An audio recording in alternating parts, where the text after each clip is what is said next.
Welcome back to the Brian Crombie Radio Hour on Saga 960. I want to introduce you to another Ukrainian now. Her name is Polina Khantadze.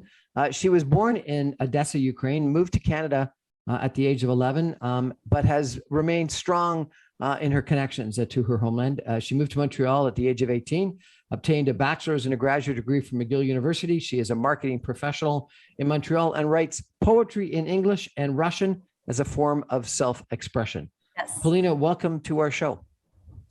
Well, I'm very happy to join you, Brian. Thank you so much. So tell me a little bit about where you come from, Odessa. So Odessa is a beautiful city in the southeast of Ukraine. It's very vibrant, very humorous. And what's special about it as well is that more than 85% of people that live in Odessa speak Russian as their native language.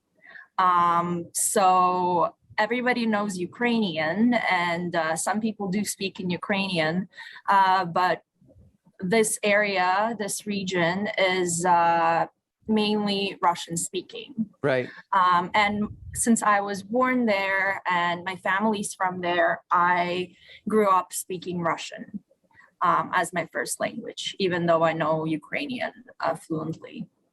So, I've asked this question of other people, and lots of people have asked this question, but let me ask you. So President Putin of Russia, one of his justifications for this invasion into Ukraine was to protect the Russian-speaking people in Ukraine that he said were prejudiced against and that were almost treated like the Jews were in World War II by Nazi Germany and persecuted, and that there was a genocide against Russian-speaking people. Is there truth to that? No.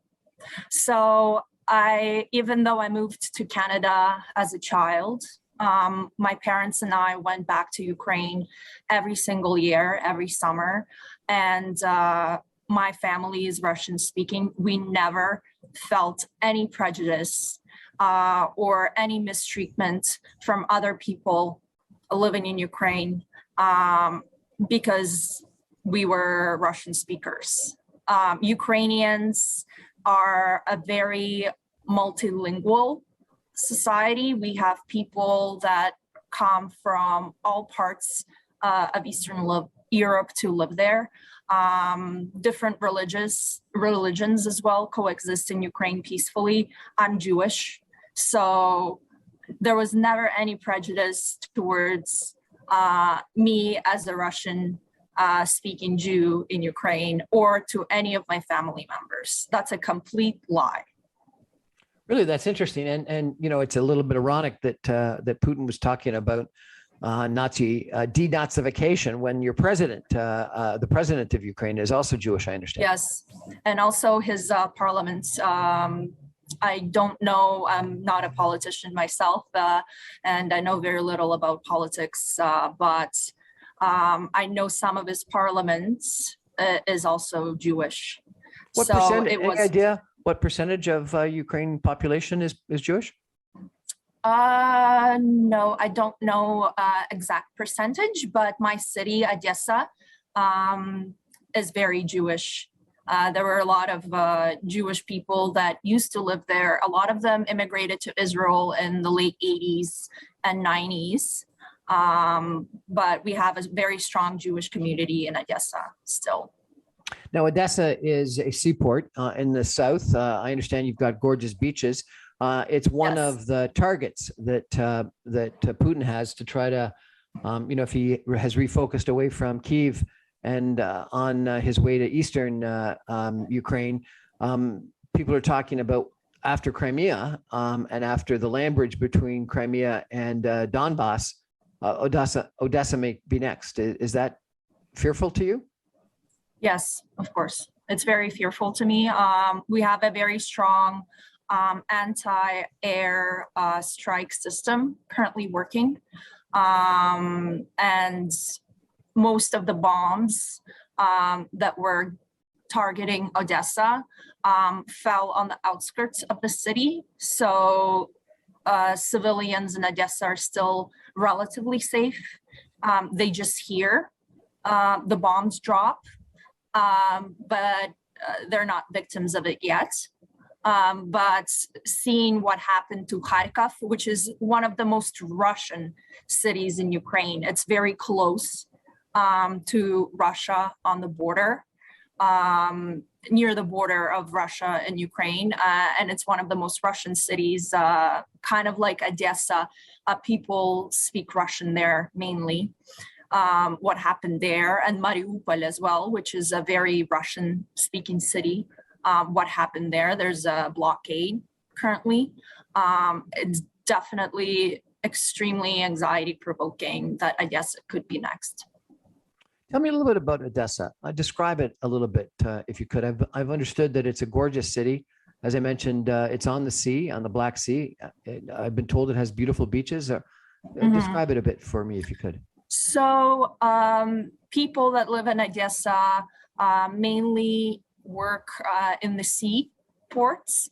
So either they go to sea as marine staff, or they work at the port itself.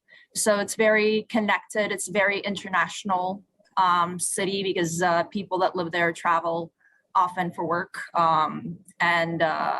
We welcome a lot of tourists. It's also very tourism heavy, kind of like Crimea was before the Russian annexation in 2014. It's also a very, it's a city focused on culture, on the arts.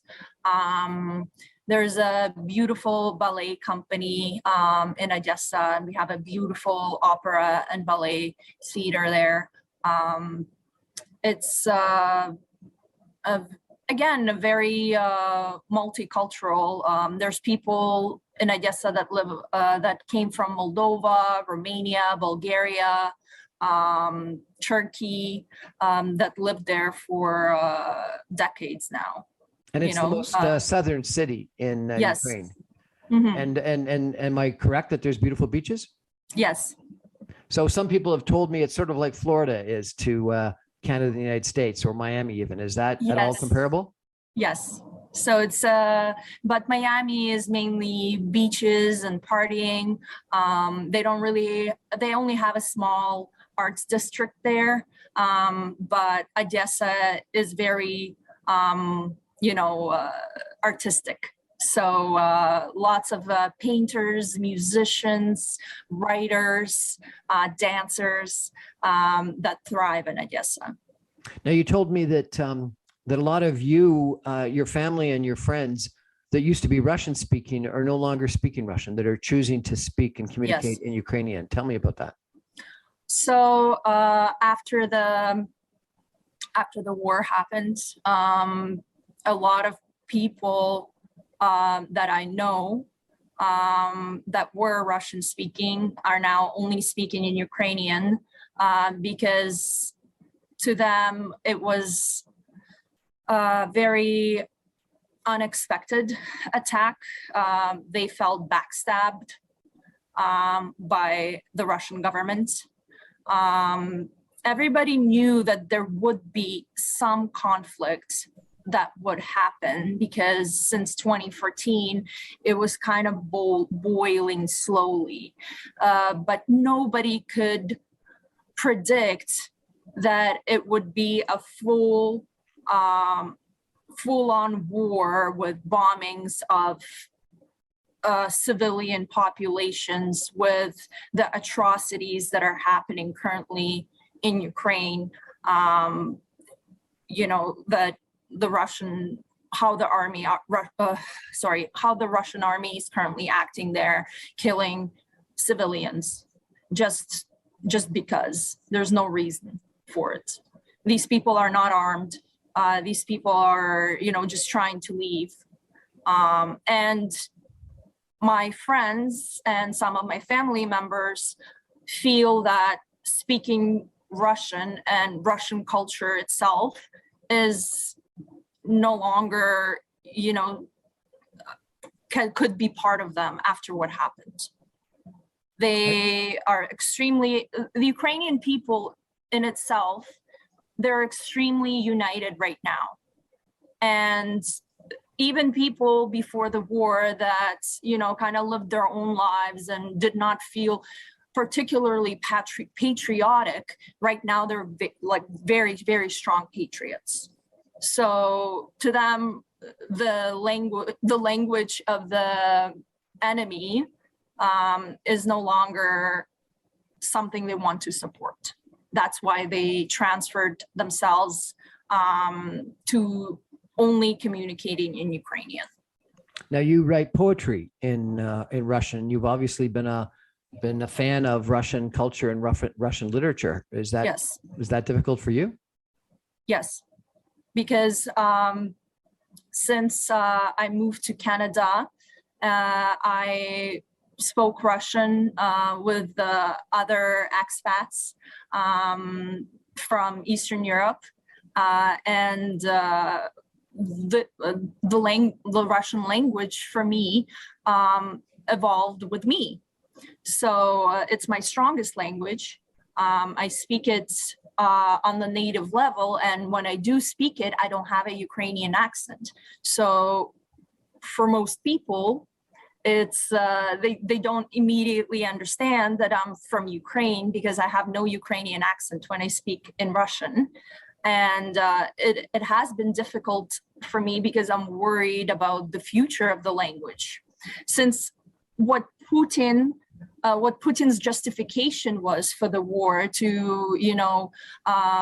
preserve the Russian language in Ukraine, to save, Russian speakers from Ukrainian Nazis, in a way, backhandedly, he created the situation where Russian speakers in some areas of Ukraine could be viewed negatively now.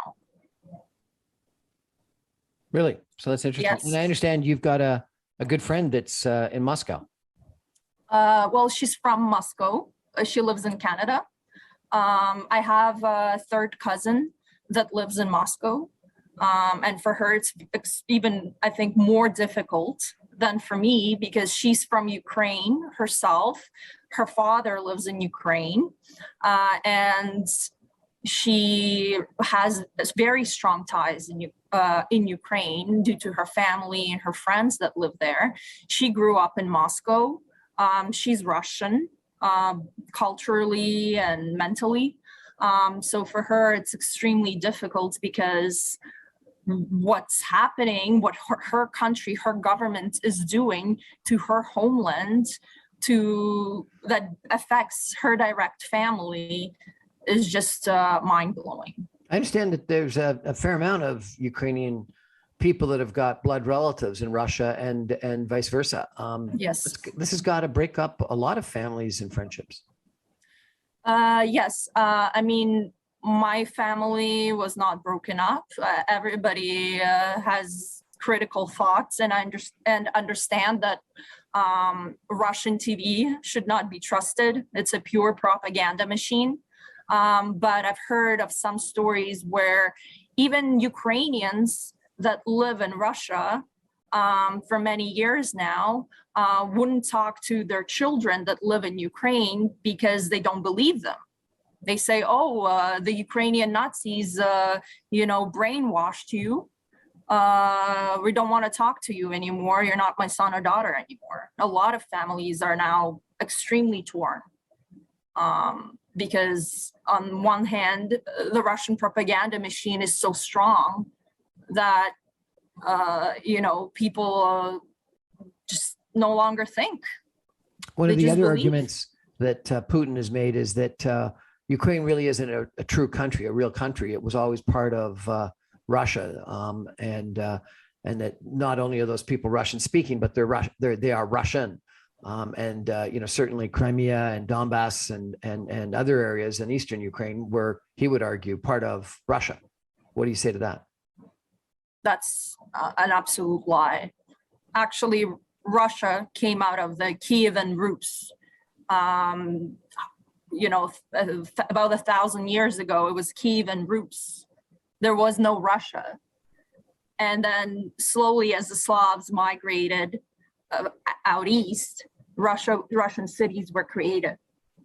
So to say that Ukraine was never part of, Ukraine was never a country, was never a people, and it's just all Russia. And what he also said, that Ukraine was a pure creation of the USSR, which is just a complete lie. Like, I think he has a mental issue, perhaps, where, you know, maybe he dreamt of it, and then he thought that would be history. No, that's not true. Ukraine has always been a separate country. We're chatting tonight with Polina Khantadze. She's from Odessa, Ukraine, but now lives in Montreal. We're going to take a break for some messages and come back with some concluding comments from Polina in just a minute. Stay with us, everybody.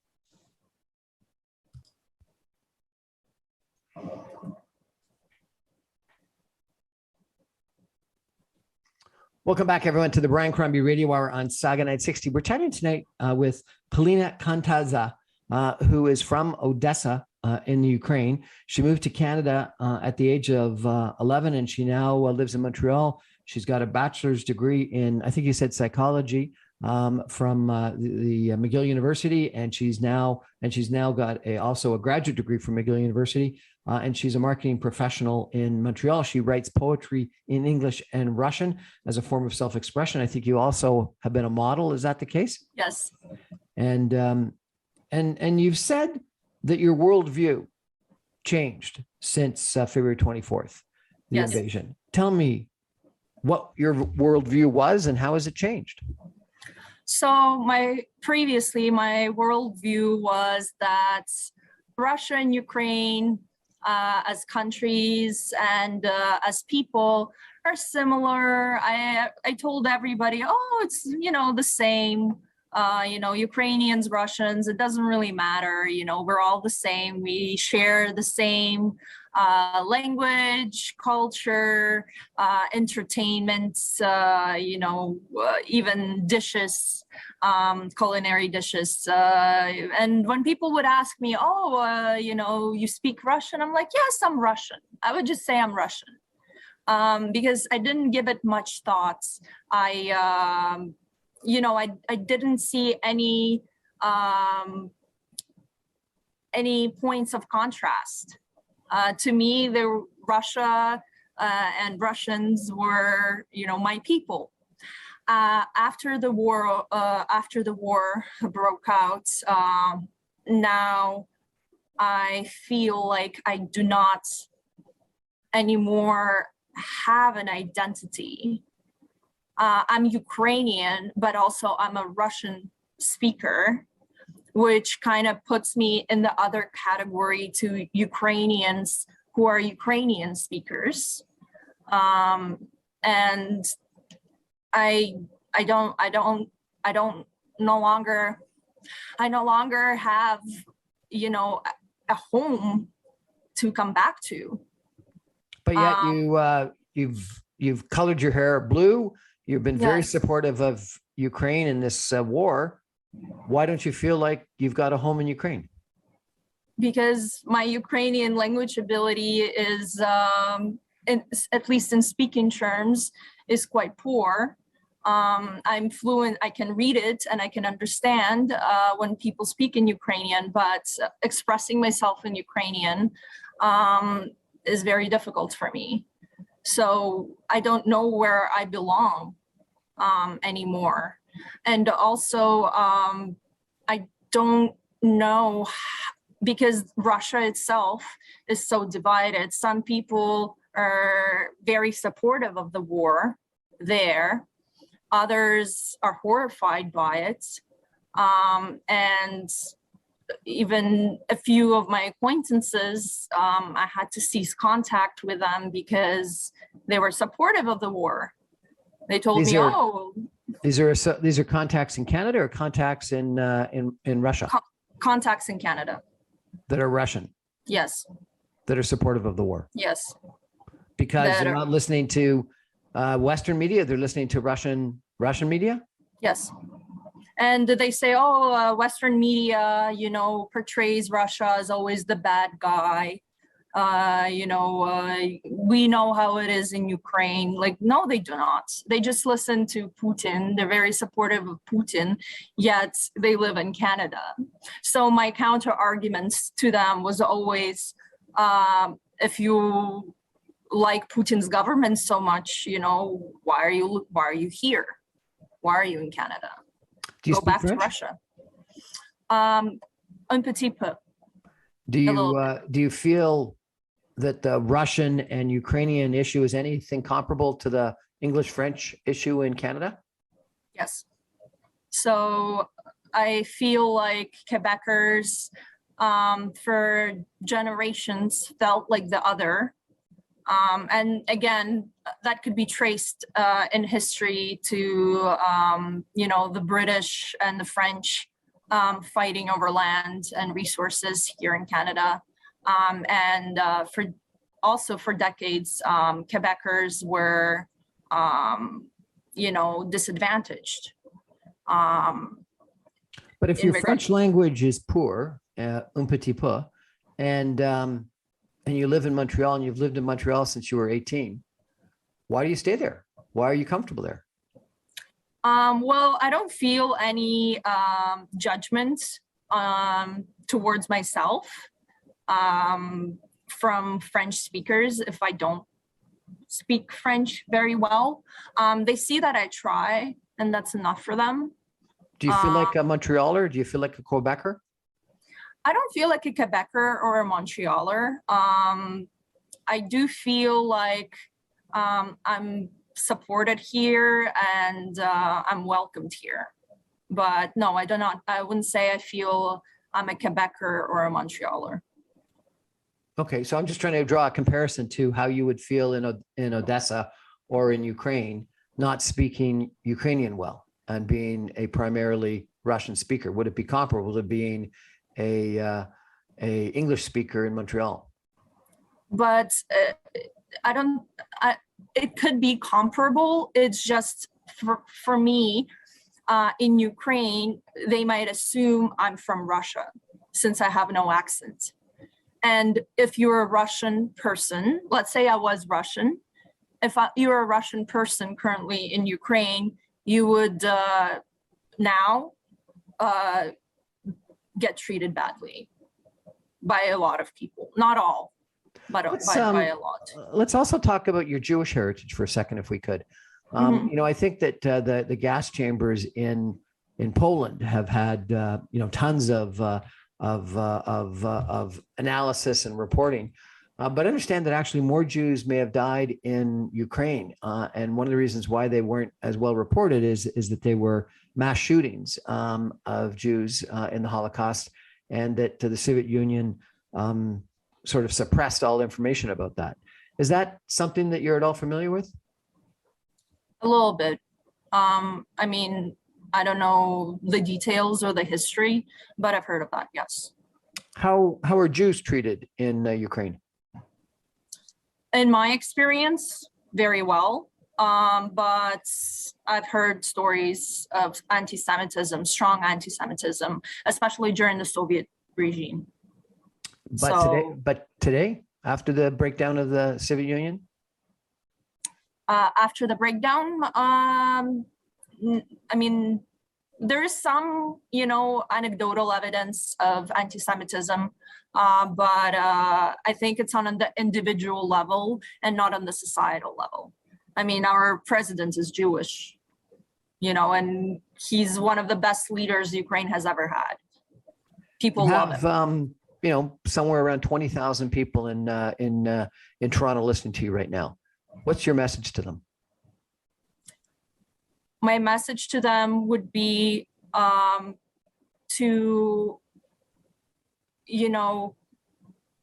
try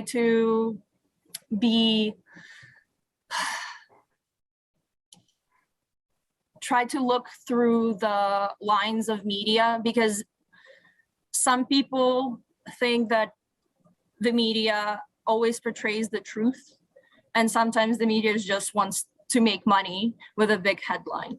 So it's important to look at news that Ukraine posts, that Europe posts, that Canada posts, and form an opinion. Okay. And what do you want them to do, if anything, in regards to Ukraine? If you know of anybody who's Ukrainian or has some ties to Ukraine, give them a call, give them a supportive message. It's been very difficult for the Ukrainian community here in Canada because in a way they're happy that they're safe and now they formed a life here. But a lot of us have family there that we're worried about constantly, day to day. And our lives got turned completely upside down. So even a little check-in like, hey, how are you? I'm thinking of you, could make the world of a difference. Polina Khantadze, thank you. Khantadze, thank you so much for joining us and sharing a little bit about the impact of a war on a Ukrainian Canadian living in Montreal from Odessa and what it all means. It's got to be unbelievable. And thank you for sharing this with us. I'm on every Monday through Friday at 6 o'clock on 960 AM. You can stream me online at www.saga960am.ca. Thanks for joining us. And Polina, good luck to you and your family, and check in with us again. Okay. Thank you. That's our show for tonight. Thanks for joining us. Good night, everybody.